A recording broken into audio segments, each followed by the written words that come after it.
আচ্ছা, এখন আমরা হচ্ছে এমসিকিউ গুলা নিয়ে আসছি। এমসিকিউ গুলো হচ্ছে প্রথমটা যেটা ময়মনসিংহ বোর্ড 2023 সালের, সেটা কি বলতেছে যে একটি গাড়ি 7 মিটার ব্যাসার্ধের একটি বৃত্তাকার পথে 44 মিটার ঘুরতে 10 নিউটন বল প্রয়োগ করা হলে সম্পূর্ণ কাজের পরিমাণ কত? তো কাজ নির্ণয় করতে বলছে। কাজ নির্ণয়। তো কাজ নির্ণয়ের ক্ষেত্রে আমরা যে সূত্রটা, সেই সূত্রটা আমরা কি বলি? কাজ W এফ এস, তাই না? কাজ এফ এস, এই সূত্রটা দিয়ে আমরা কাজটা নির্ণয় করি। তো এই ক্ষেত্রে দেখি এফ আর এস এর মান দেওয়া আছে কিনা এইটার মধ্যে। তো একটি গাড়ি 7 মিটার ব্যাসার্ধের একটি বৃত্তাকার পথে ঘুরে, সে বৃত্তাকার পথে ঘুরে 44 মিটার ঘুরতে 10 নিউটন বল প্রয়োগ করে। তার মানে এফ এর মানটা কত দেওয়া আছে? এফ এর মান দেওয়া আছে 10 নিউটন, ঠিক আছে? তো এফ হচ্ছে 10 হলে সম্পূর্ণ কাজের পরিমাণ। এখন আমি কেন এই বিষয়গুলোকে ইগনোর করলাম যে একটি গাড়ি 7 মিটার ব্যাসার্ধে 44 মিটার ঘুরতে, তো এই যে গাড়িটা যে ঘুরে একটি বৃত্তাকার পথে ঘুরে, তো মনে করো গাড়িটা এই জায়গা থেকে ঘোরা শুরু করছে বৃত্তাকার পথে, বৃত্তাকার পথে ঘুরতে ঘুরতে সে কি আবার এই সাইডে আইসা পড়ছে। তো এই এস মানে কি? সরণ। তো সরণ আমরা কি বলি? সরণ হইতেছে বস্তু যেই জায়গা থেকে শুরু করছে সেই জায়গা থেকে ঘুইরা শেষ অবস্থায় আসা পর্যন্ত তার টোটাল দূরত্বটা কত। তো বৃত্তাকার পথে যখন কেউ ঘুরে, বৃত্তাকার পথে এই জায়গা থেকে ঘুরে এই জায়গায় আসছে, তাহলে সে যেই জায়গা থেকে শুরু করছিল সেই জায়গায় আইসা পড়ে বৃত্তাকার পথে। তো এই ক্ষেত্রে এসটা জিরো হয়ে যায়। এই কারণে আমি এগুলা কিছুই সবগুলো ইগনোর করছি। 7 মিটার ব্যাসার্ধ, 44 মিটার পথ, মানে বৃত্তাকার পথের ক্ষেত্রে তোমাকে যেটাই বল না কেন, বৃত্তাকার পথে এস হচ্ছে জিরো হবে। তাহলে 10 গুণ 0, তাহলে কাজ হবে কত? 0 জুল। ঠিক আছে, তাহলে উত্তর হবে ক, যে কাজ হচ্ছে 0 জুল। ঠিক আছে, এরপরে এমসিকিউটা আমরা এবার দেখি।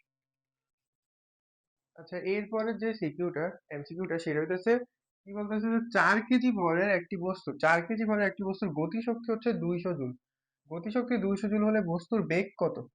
তো 5 ms/s, 10 ms/s, 50 ms/s, 100 ms/s। তো আমরা যদি এই অঙ্কটা করি, কি কি দেওয়া আছে? এম এর মান দেওয়া আছে, এম হচ্ছে 4 কেজি আর গতিশক্তি দেওয়া আছে 200 জুল। গতিশক্তি নির্ণয়ের সূত্রটা আমরা কি বলি? গতিশক্তি T is equal to half M V square. T is equal to half M V square. তো এই ক্ষেত্রে আমাদের টি এর মান কত? টি এর মান দেওয়া আছে হচ্ছে গতিশক্তির মান 200 জুল। এই যে গতিশক্তি হচ্ছে 200 জুল, টি এর মান দেওয়া আছে আর এম এর মান দেওয়া আছে। আমরা যদি সাইড নোটটা দিয়ে দিই, টি হচ্ছে 200 জুল আর এম, এম হচ্ছে 4 কেজি। বলছে ভি কত?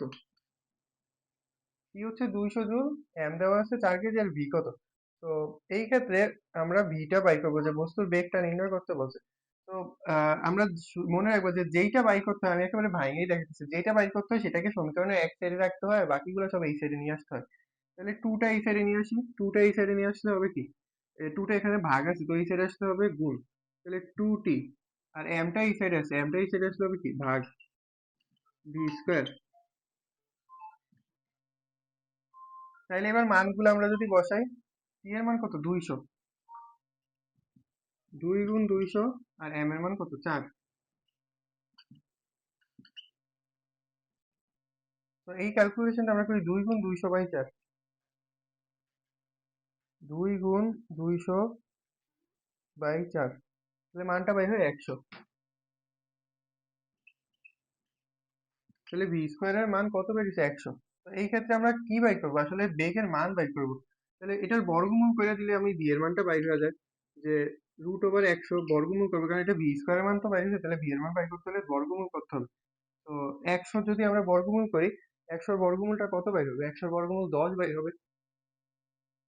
100 বর্গমূল করলে 10, তাহলে আমাদের উত্তর হচ্ছে 10। ঠিক আছে, তো এই ক্ষেত্রে বেগ নির্ণয় করতে বলছে, বি নির্ণয় করতে বলছে, টি দেওয়া আছে, এম দেওয়া আছে, এখান থেকে আমরা বিটা বাই করে ফেলছি।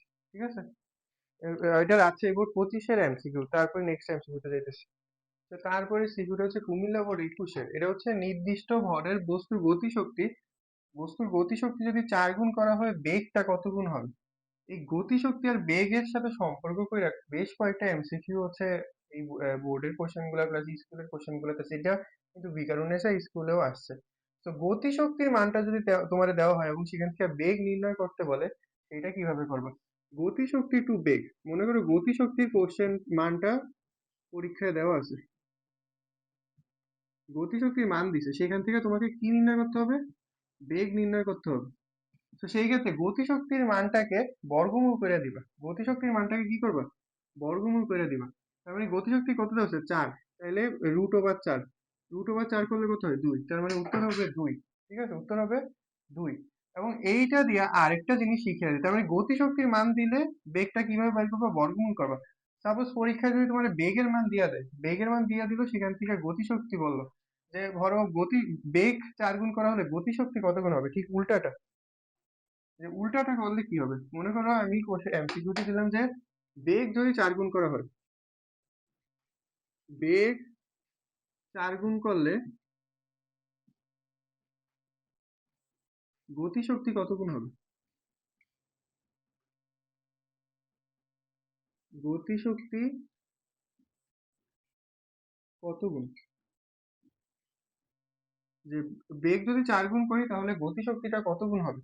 তো বেগের মান যদি দেওয়া হয় তাহলে গতিশক্তির ক্ষেত্রে সেটা হচ্ছে স্কোয়ার করব, তাহলে বেগ যদি 4 গুণ করি তাহলে 4 এর স্কোয়ার করলে গতিশক্তি কত গুণ হবে, 16 গুণ হবে।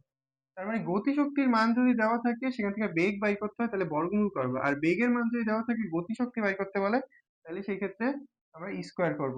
যে বেগ যদি 4 গুণ করা হয় গতিশক্তি কত গুণ হবে, 16 গুণ হবে। যে কোনো একটা মনে রাখবা, বাকিটা এমনি মনে থাকবে। যে এটা সাপোজ মনে রাখতে পারো যে গতিশক্তির মান যদি আমাকে দেওয়া থাকে কোশ্চেনে, বেগ যদি বাই করতে বলে কত গুণ হবে, বর্গমূল করে দিব। তাহলে বেগ যদি কোশ্চেনে দেওয়া থাকে গতিশক্তি কত গুণ হবে, সেটা স্কোয়ার করবো, উল্টা। ঠিক আছে, এবার হচ্ছে নেক্সট এমসিকিউটাতে যেতেছি।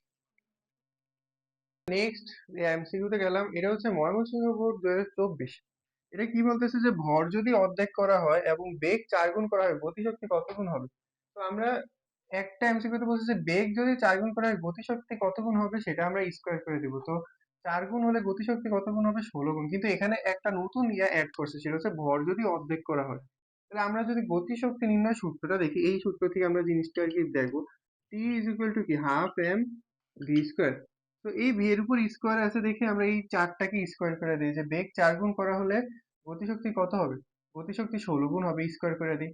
বাট এখানে এম ও আছে, তো এম এর উপর কি স্কোয়ার আছে, এম এর উপর কিন্তু স্কোয়ার নেই, বেগের উপর স্কোয়ার আছে, এই কারণে আমরা এই মানটার স্কোয়ার করি। বেগ কত গুণ হবে, 4 গুণ হবে, তাহলে 4 এর উপর স্কোয়ার করব। আর ভর কত হয়েছে, ভর অর্ধেক করা হয়েছে, মানে এই অর্ধেকটা পাশে গুণ আকারে থাকবে, যে ভর অর্ধেক করা হয়েছে। তাহলে 4 স্কোয়ার মানে কত, 16। আর 16 রে 2 দিয়ে কাটলে কত হয়, 8। তার মানে 8 গুণ হবে, বুঝতে পারছি। যে বেগ 4 গুণ আর ভর অর্ধেক করা হলে গতিশক্তি কত গুণ হবে, 8 গুণ হবে। আমি এই টাইপের আরেকটা কোশ্চেন দিয়ে বুঝিয়ে দিই, তাহলে জিনিসটা আরো ক্লিয়ার হবে। তারপর আমি বললাম কি ভর 3 গুণ করা হয়েছে, ভর 3 গুণ, আর হইতেছে বেগ হচ্ছে 5 গুণ, তাহলে গতিশক্তি কত গুণ হবে,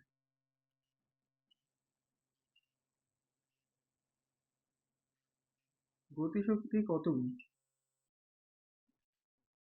তো বাই করার প্রসেসটা কি, বেগের যে মানটা সেটা স্কোয়ার হবে, ভর 3 গুণ, আর হইতেছে ও, ভর হচ্ছে 3 গুণ আর বেগ হইতেছে 5 গুণ, তাহলে বেগের মানটা স্কোয়ার করতে হবে। বেগ কত, 5, আর ভর হচ্ছে 3, তাহলে বেগের মানটা স্কোয়ার করতে হবে, 5 স্কোয়ার।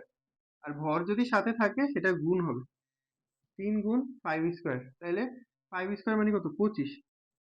আর 3 গুণ হবে, তাহলে 3 25 কত, 75, তাহলে 75 গুণ হবে, তাহলে গতিশক্তি হবে 75 গুণ। ঠিক একইভাবে এটা আবার বুঝাই, তাহলে বেগ 4 গুণ, বেগ 4 গুণ মানে কত, 4 স্কোয়ার। আর হইতাছে ভর অর্ধেক, তো এখানে ভর 3 ছিল, এই জন্য 3 গুণ করছি, আর এই ক্ষেত্রে ভর অর্ধেক, তাহলে অর্ধেক গুণ করবো। তাহলে 4 স্কোয়ার মানে কত, 16। আর অর্ধেক গুণ, তাহলে 2 রে 16 দিয়ে কাটলে কত হয়, 8। তাহলে উত্তর হচ্ছে 8 গুণ। বুঝতে পারছি, এবার হচ্ছে নেক্সট এমসিকিউ। এবারে এমসিকিউটা হচ্ছে যশোর বোর্ড 2025, কোন বস্তুর অবস্থা বা অবস্থানের জন্য তৈরি হয় কোন শক্তি। বস্তুর অবস্থানের জন্য সব সময় তৈরি হয় হচ্ছে বিভব শক্তি, অবস্থানের জন্য। ওই যে বস্তুটা কোথায় আছে, সেই অবস্থার নিচে কতটুকু আছে, আমরা এই বলি না যে সে এখানে আছে, তার নিচে কতটুকু আছে, অবস্থানের জন্য তৈরি হয় বিভব শক্তি।